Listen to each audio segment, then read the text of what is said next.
आइए क्षेत्रफल से एक और प्रश्न को हल करते हैं और समझ लेते हैं। पहले प्रश्न को पढ़ लेते हैं।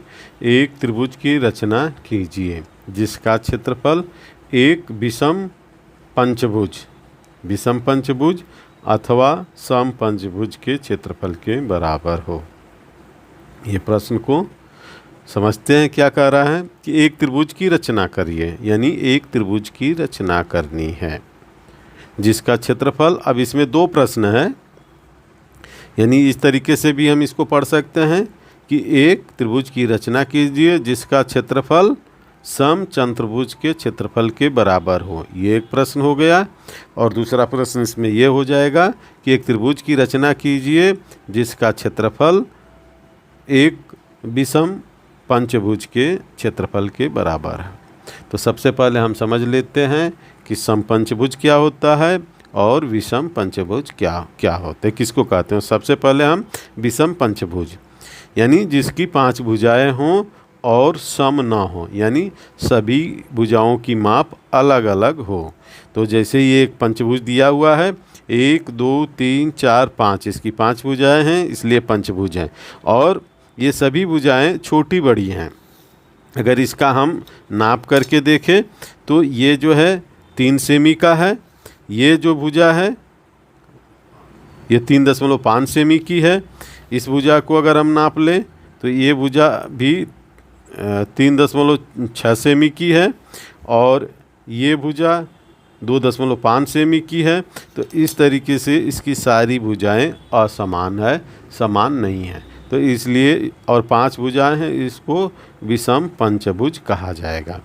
अब सम पंचभुज, तो सम पंचभुज निर्णय 11 में मैं बताया था कि कैसे बनता है, जिसकी सभी भुजाएं समान हो और जिसके पास 5 भुजाएं हों वो सम पंचभुज हों, यानी 5 भुजाएं समान हों। अब इस पंचभुज को बनाने की कई विधियां हैं, लेकिन किसी एक विधि का अभ्यास कर लेना चाहिए, जिससे कि परीक्षा में यदि पंचभुज के बराबर त्रिभुज, वर्ग, आयत कुछ भी या वृत्त बनाने के लिए आए तो हम पंचभुज बना सकें। तो इसकी बनाने की विधि को आप निर्णय 11 में देख सकते हैं। यहाँ पर मैंने बना लिया पहले से टाइम की बचत के लिए, और इस पर केवल मैं अभी बना करके दिखाऊंगा कि त्रिभुज की रचना कैसे की जाएगी। इससे पहले वाले में भी सम पंचभुज पर त्रिभुज की रचना कैसे की जाएगी बताया गया था। ये भी इसमें भी बता रहा हूँ, एक ये दूसरी विधि है, दूसरी विधि से कैसे बनाई जाएगी। तो सबसे पहले हम आधार रेखा पर एक हल्की सी ऐसे रेखा खींच लेंगे और हम इसके विकर्ण को ख और घ को मिला देंगे। ख और घ को ऐसे रचनात्मक रेखा में मिला देंगे। इसके बाद क और घ को भी हम रचनात्मक रेखा में मिला देंगे। मैं पहले वीडियो में बता चुका हूँ कि कब रचनात्मक रेखाएं खींचनी चाहिए, कब दी गई रेखा खींचनी चाहिए और कब अभिष्ट रेखा खींचनी चाहिए।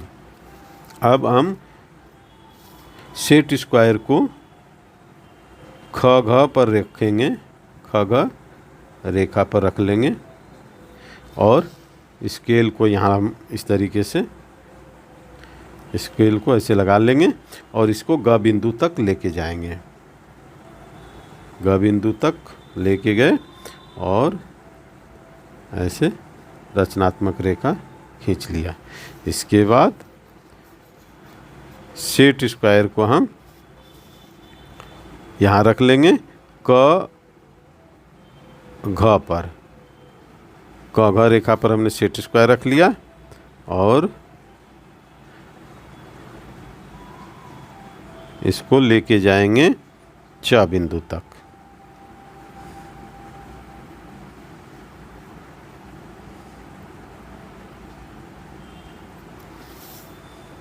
अब इसका हम नाम लिख देंगे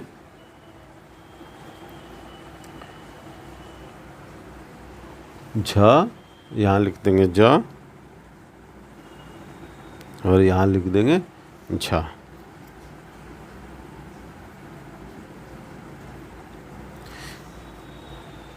अब ये निर्णय तैयार हो गया है। ज और घ को अभिष्ट रेखा में मिला देंगे।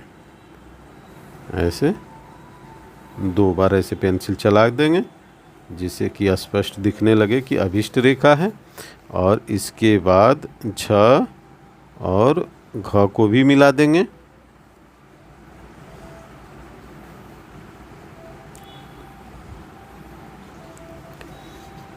और इसके आधार रेखा को भी हम डार्क कर लेंगे।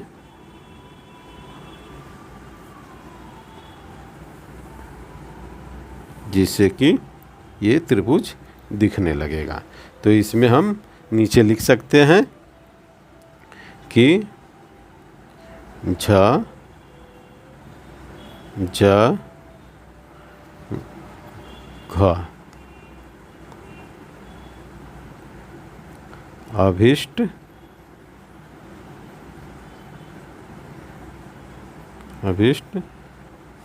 त्रिभुज है।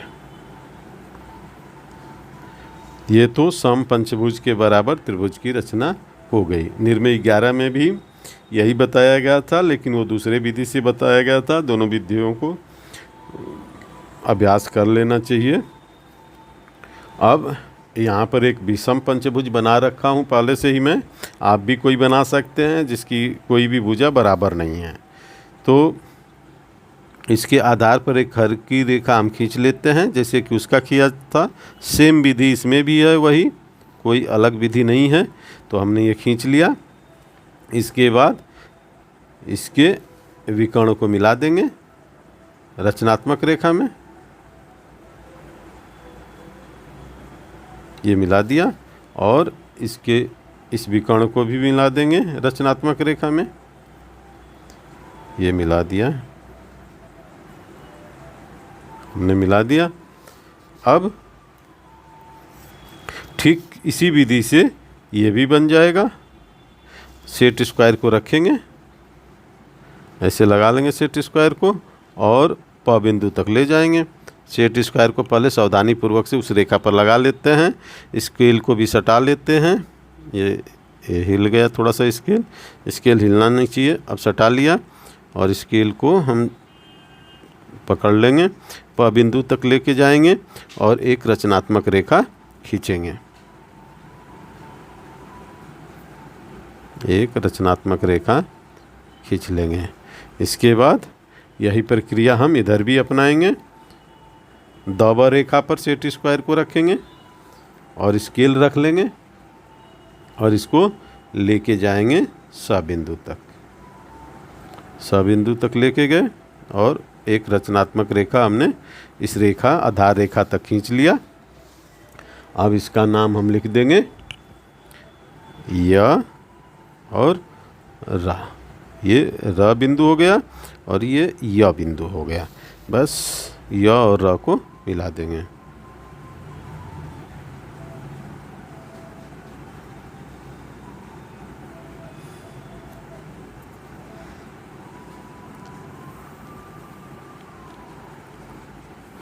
इसको हम गहराई कर लेंगे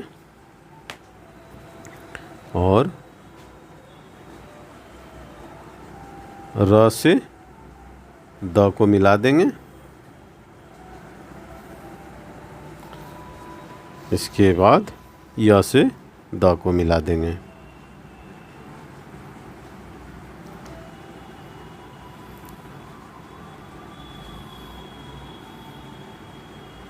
य से द को मिला दिया। इस प्रकार एक विषम पंचभुज के बराबर एक त्रिभुज की रचना हो गई। अब यहाँ पर हम लिख देंगे य र द। य र द अभिष्ट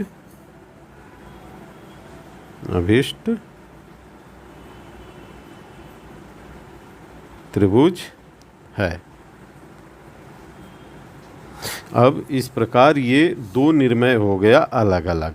और पेपर में कभी भी एक साथ ये निर्णय नहीं आएंगे। पेपर में जब भी आएगा तो एक ही इसमें से आएगा, समपंचभुज के क्षेत्रफल के बराबर त्रिभुज की रचना करनी हो, या तो विषम पंचभुज के बराबर, ये विषम पंचभुज है, इसके बराबर त्रिभुज की रचना करनी हो। तो इस तरीके से ये 2 प्रश्न हैं।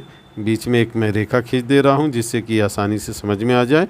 इन दोनों प्रश्न को हल करके बता दिया हूँ। अब आप लोग इसका अभ्यास करिए और इसको समझते रहिए।